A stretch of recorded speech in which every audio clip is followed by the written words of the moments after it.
Hello, everyone. Hello. Good morning, good afternoon, good evening, wherever you may be in the world. Welcome to this week's GMass office hours. My name is Sam. I do these office hours every week. It is the top of the hour here.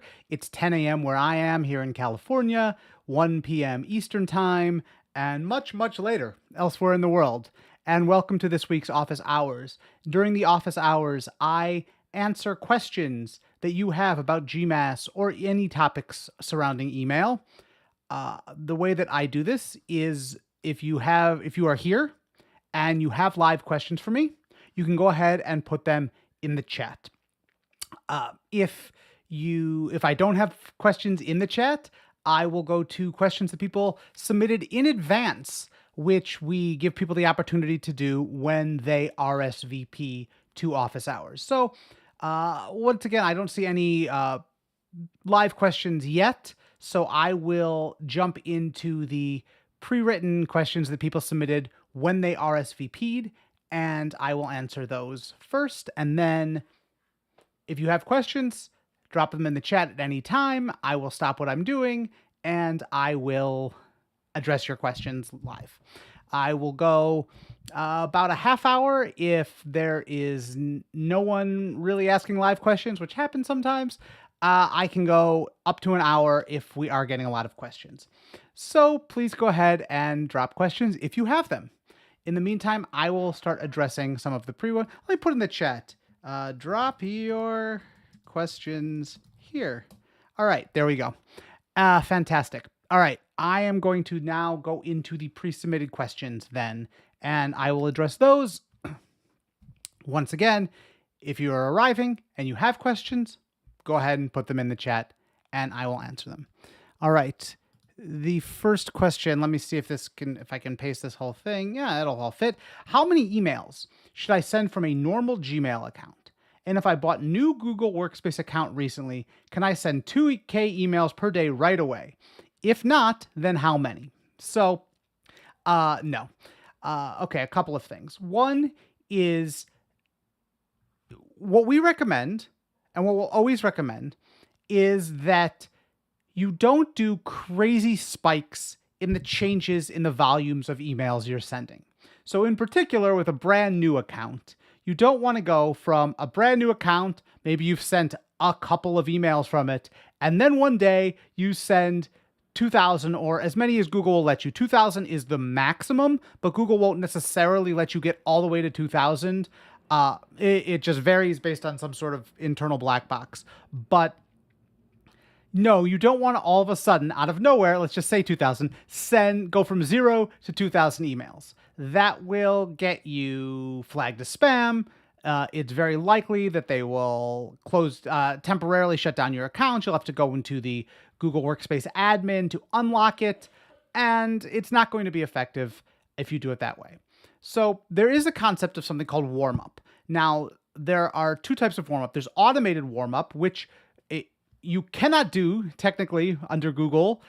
We know this because we used to offer a automated warm-up service at GMass. It was free and it was extraordinarily popular. The most popular warm-up service out there, and Google shut it down.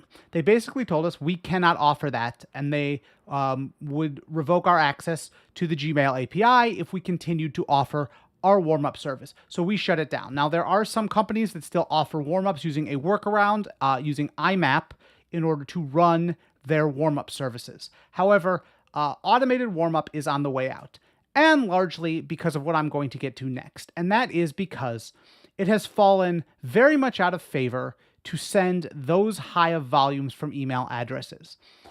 What most cold emailers do, and I'm assuming you're a cold emailer, is most cold emailers are now trying to limit it to 30 to about 50 emails per account per day. So what they're doing is they're using something called inbox rotation. We offer it here at GMass. We call it multi-send. A handful of the other cold email services also provide it. And with inbox rotation, you have one main account, and then you have a bunch of additional sending accounts that you connect. And then when you send a campaign, GMass will then distribute the campaign across those email addresses. So if you were trying to email 2,000 people and you had 10 accounts set up with inbox rotation, rather than one account sending those 2,000 emails, it would be 200 emails from each of those 10 accounts. And we put no limit on the amount of sending accounts you can add. So that means that you can add a whole bunch of email accounts. People like to limit it to a few per domain. Again, they're just diversifying the risk of getting a domain shut down, an email address shut down, or just blacklisted, put on the spam list, and basically killing that domain.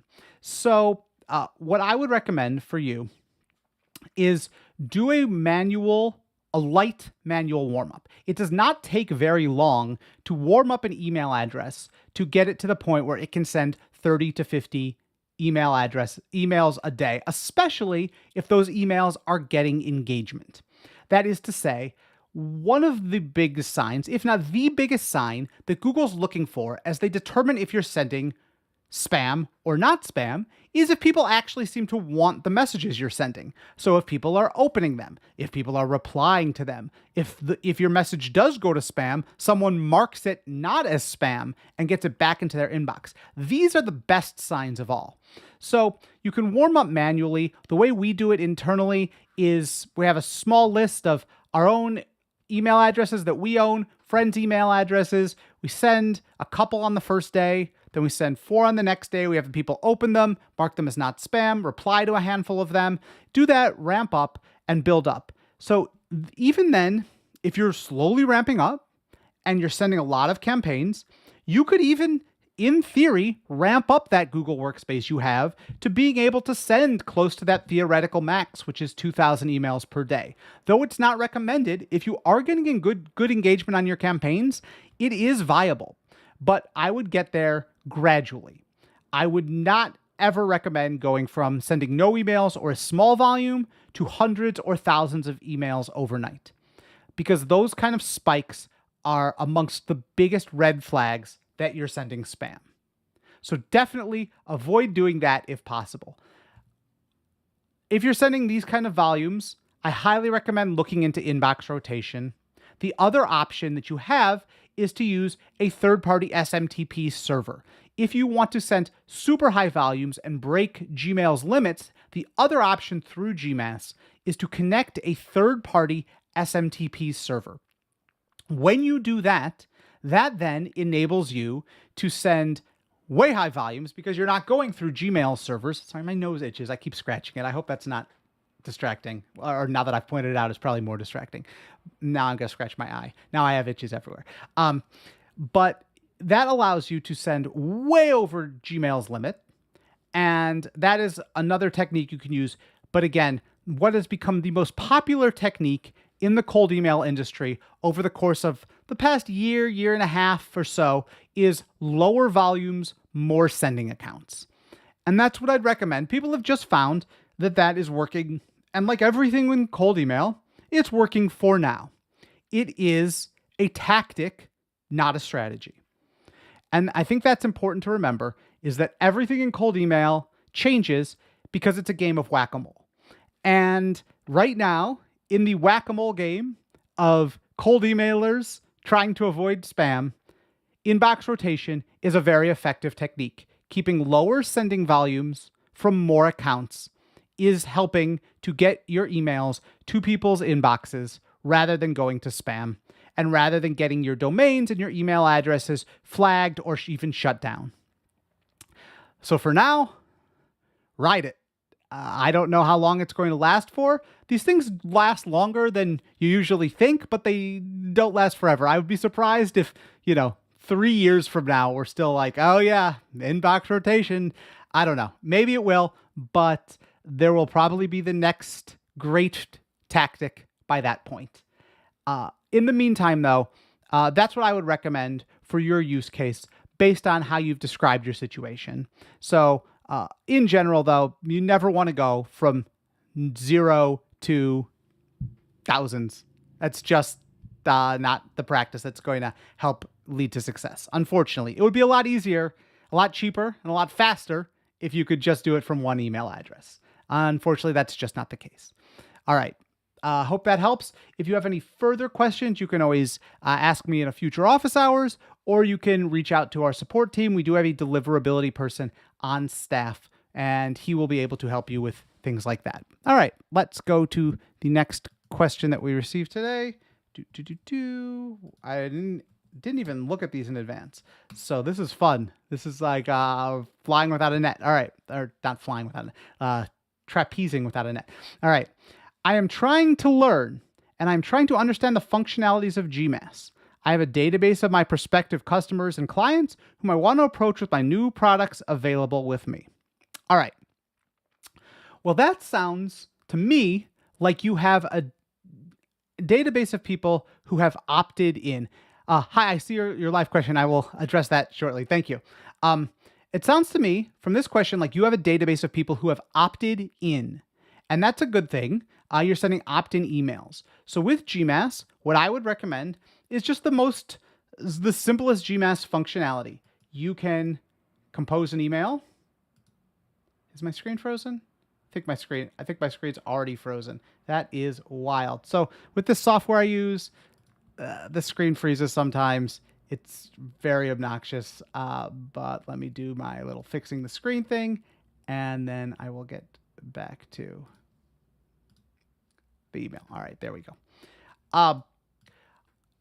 What I would recommend, connect your Google Sheet. You can either do that by clicking this icon to connect your Google Sheet of contacts, or inside of an email, clicking the GMass icon and then connecting from a Google Sheet. Pick your spreadsheet of contacts, whoever it may be, whatever, connect to them. And then you can send them emails here, regular subject line, regular body. If, because you're sending and you want to use, if you want to use HTML emails. Now, while GMass does not offer like a template builder the way like a MailChimp might, we do give you the opportunity to import any HTML you want. So you can bring in really any email template to send through Gmail. Something I would recommend, GMass email marketing design template. I would recommend, yes, this article in GMass, email design templates for Gmail. This is an article I put together that shows you different ways to get designed templates into Gmail, because you may want to use those since you're sending newsletter types or business update types, opt-in emails. You can send all of these through it. And I think that what you'll find is that GMass is a really nice way to send this. You're doing it through Gmail, and you're able to send customized emails. You're having good deliverability. It's really all upside. And then, of course, after you send your campaign, or before you send, we have all the settings. I don't know how much you've dug in. Open and click tracking. You could send automated follow-ups if you so desired. We have the scheduling features. Some things based on your use case that you might find interesting. You may want to verify emails in case people's email addresses have changed so you don't send bounces. You can always run A/B tests on things like your subject line. It's really easy to run inline A/B tests to perhaps see if one subject line gets more opens. Then you may want to run a little poll, add a countdown timer, set the preview text, which is popular with marketing emails. All of these are really good options. And then, of course, after your campaign, you're going to want to go and check the analytics for it. So you can do that here in the GMass dashboard. I got to the GMass dashboard by clicking, you can get there by clicking this icon. The GMass dashboard, you can see all your old campaigns. You can then dig in if you want to, pretty deep reporting on this, and get all sorts of really good information. So who opened, you can get into granular into all of this. You can click into here. It will show you replies. You could send replies to those responses using our Unibox, our unified inbox called the Reply Project. Really lots of options here. So I hope that helps. There's so many features to GMass. And what I would recommend too is if you're wondering if GMass can do something, head on over to the GMass blog. And there's this search box right here. And just type in what you want to do. The search is pretty sophisticated. And if there's an article that covers the topic you're discussing, this will surface it. So like you say, I want to send, can I add a poll with GMass? And click that. First article comes up. is on email polls, which is one of GMass's great features, and shows you every step of how to add a poll to your email. I wrote this article, I can vouch for it. And I even went into some more advanced techniques, even like styling the buttons and making them look nice on the poll. So highly recommend you do that if you want more on GMass. All right. We have, I'm sorry, I'm going to try your name. Dvarkadish. We're going to go with that. I hope that's okay. And he or she asked a live question here, and I'm going to address it now. I have multiple Gmail IDs. Can I use all and send 50 emails per day from each account? Yes, you absolutely can. I am using paid workspace and purchased 100 gigabyte storage from Google for 2 of my accounts, so that helped me getting discount on the GMass purchase. So, okay, we got a couple of topics here. One is, yes, you can use GMass's inbox rotation, which I discussed earlier, and you can have one paid account and then connect all of your other accounts as additional sending accounts. So let me go and show you how to do that really quick. It's with GMass Multisend. This is our inbox rotation feature. And GMass Multisend, what you'll do is you'll have one paid account. Now that account needs to be either on our professional plan or part of our team plan. The paid account does. The rest of your accounts do not need paid plans if you're only going to be using them as additional sending accounts. So what you'll do is you will designate the main account, and then that will be your paid account, and then you can connect all the other accounts. And this article has a walkthrough of how to do it. It's pretty easy. Basically, we'll start right here. You'll go to the GMass dashboard, like I showed you before. You'll go into the settings. There are a couple ways, but I'm going to show you the easiest way. Setting, and we're going to go to Manage Multi-Send Accounts. And then in here, you can add a new account. You'll just need to log in with your Google credentials, giving us permission to send through it. It's that easy to connect account. You can connect those 50 accounts very, very quickly. And then when you're sending your campaign, you'll put together your campaign. And then in the settings box here, in the advanced section, you'll check the box for multi-send. And then you can select which accounts you want to use as additional sending accounts for that campaign. And you can even designate how many emails per account. So let's say I only want to send 20 from this email address based on where it is in the warming process. Let's say I want to send 30 from this one. We'll do 50 from this one.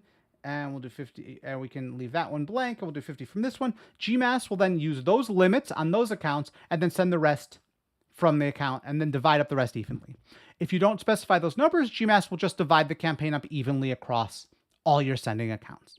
So yes, based on your case, yes, with multiple GMass, not multiple GMass, with multiple Gmail accounts, whether they are free gmail.com email addresses or paid Google Workspace accounts, you are able to connect all of those to one GMass sending account and send your campaign. Now, as for using paid workspace, you've purchased 100 gigabytes from storage.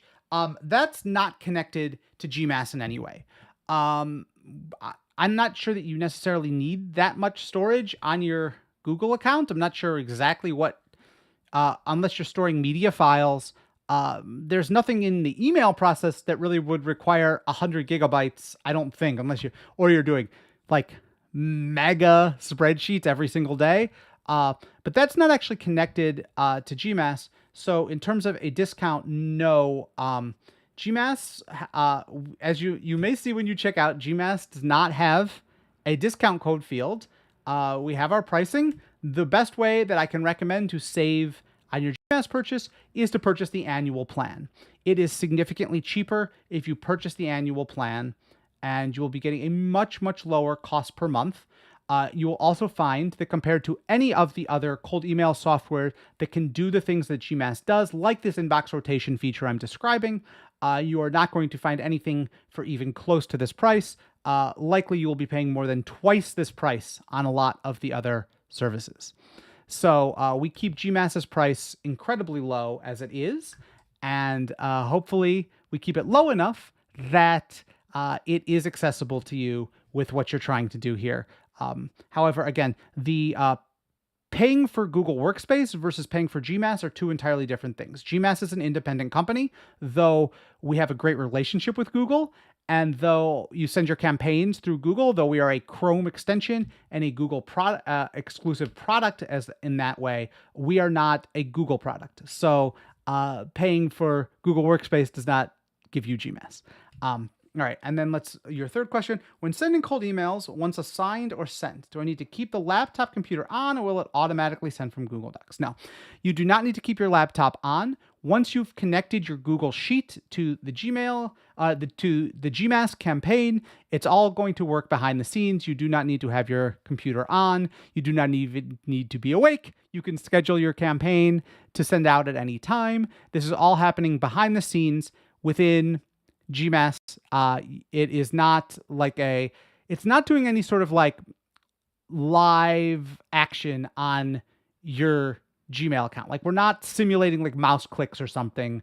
Though you can add in pauses, we're not doing like mouse clicking. This isn't like, I don't know, one of those, like a Facebook posting software where you have to keep it open, or like a LinkedIn scraper where you have to keep it open. My first reference was MySpace, because I did this in MySpace like 15 years, or more than 15 years ago probably, where you had to keep it open to like automatically post things on people's walls. That dates me. That dates me a little bit. But yes, no, you do not need to have your computer open. You do not need to have, even if you do have your computer open, you do not need to be on Gmail. You don't have to have your web browser open. GMass is doing all of it behind the scenes after you have set your campaign, either scheduled your campaign to go live or clicked the GMass button, clicked this red GMass button to send your campaign.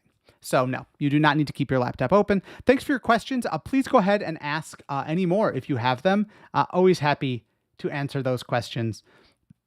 Those live questions that I'm getting. If there are any more live questions, I will answer those. Otherwise, I'm going to go back. We have a couple more of the pre-submitted questions that I would like to get to. So let's see. Let's go back to here. We have, let me scroll down to the bottom of this, of the RSVPs. I'm not going to paste this entire thing in, but I'm going because this is something that's come up this week for me. I'm having difficulty sending a mail merge from a Gmail alias. So this is a topic that has come up quite a bit. And the answer on this one has actually changed in 2024. So it is important to talk about this. Before, when you would set up an alias in Gmail, that is when you're using a non-Gmail account, and you can still set that up as an alias to send with it through Gmail. Now, the way that we used to recommend doing this was, even though you were using your alias as the email address and the from address, to have you still send through Gmail's SMTP server while you were sending those emails, because it's a better email server. And we would recommend that, and it was just a little bit of a deliverability thing. However, there have been changes at Google and Yahoo/AOL/Verizon/ it owns a bunch of the other companies. And now you don't want to do that, because now if you do that, you can fail the email authentication protocols. And that used to be not that big of a deal. You would do that before, but it wasn't that big a deal. Your emails could still get delivered. Now that actually has been something that your emails may get quarantined and not be delivered. So when you are setting up an alias, we do recommend now that you use the SMTP server that is provided by that. For instance, if you're adding an Outlook email address to Gmail to send through, that you use Outlook's SMTP server. Now, you can still use GMass with all that when you're doing it inside of Gmail, but you're just not going to be sending through Google servers. And one of the reasons that we are a Google-based product is that we have just found repeatedly that by sending through Google servers, and the way we do it through the Gmail API, is the best deliverability option that exists. However, if you do want to send with an alias, that is a viable possibility. And you can still set up that alias in Gmail. However, you do not want, did Did my stream freeze? Looks like my stream might have frozen.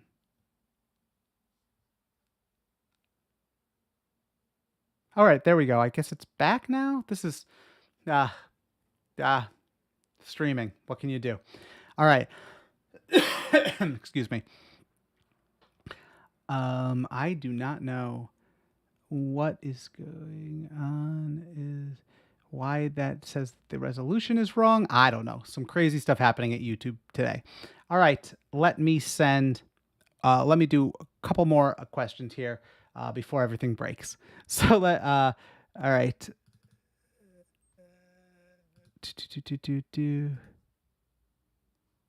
Let me find one here. Oh, yeah, a lot of these are like billing questions, and those aren't really great for office hours. All right, let me do one more. How accurate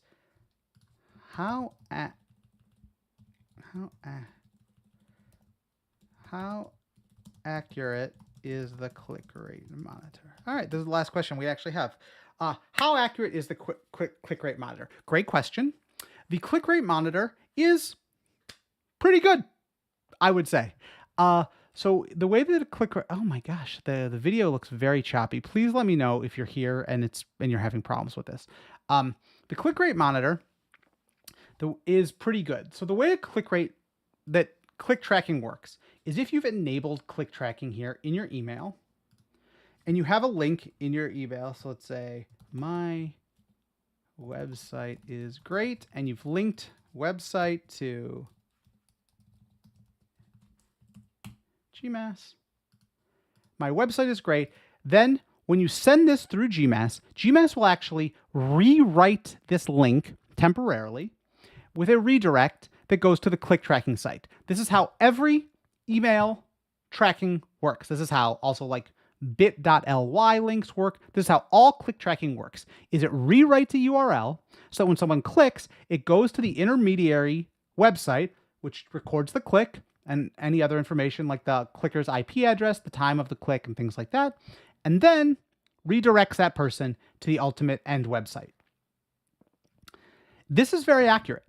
Whether you're using our click tracking that we have as default, or if you're more sophisticated and you've set up custom tracking domains, either way, this is going to be very accurate. However, there is something really important to note about link and click tracking. And that is the reason if you have a word hyperlinked like website, that will be tracked. But if I said my website is great, and I just have a URL right here, and we link that, this will not be click tracked. And there's a reason why. As I just said, when we track clicks, that means that we are rewriting the URLs. And if we were to rewrite this URL, that means that it would go to a different place than is displayed currently on the screen. And that is a big spam no-no. Because what Google wants, and what all of the email providers want, is that if someone sees a link and they click on it, it goes directly to that link. It doesn't go to an intermediary spot and then redirect to that link. It just goes directly to that link. So we will not rewrite this. So if you have a link like this, it will not be click tracked. Only hyperlinked text will be click tracked, because this is not saying a direct URL. This is the word website. So when someone clicks on that, it's okay that it redirects and then tracks. So when I see people who say they're having issues with click tracking, much of the time it comes down to the URLs versus hyperlinked text.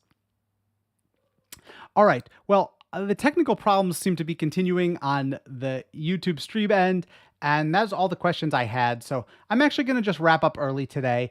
And thank you for joining me. For all of you who came to office hours, I will be here next week, and I look forward to doing this again. If you have any further questions, you can go ahead and send them to GMass support, or like I said earlier in this office hours, try searching our blog search. You'll find a lot of answers there, that will help your questions. We also have our GMass Facebook group where we're answering questions.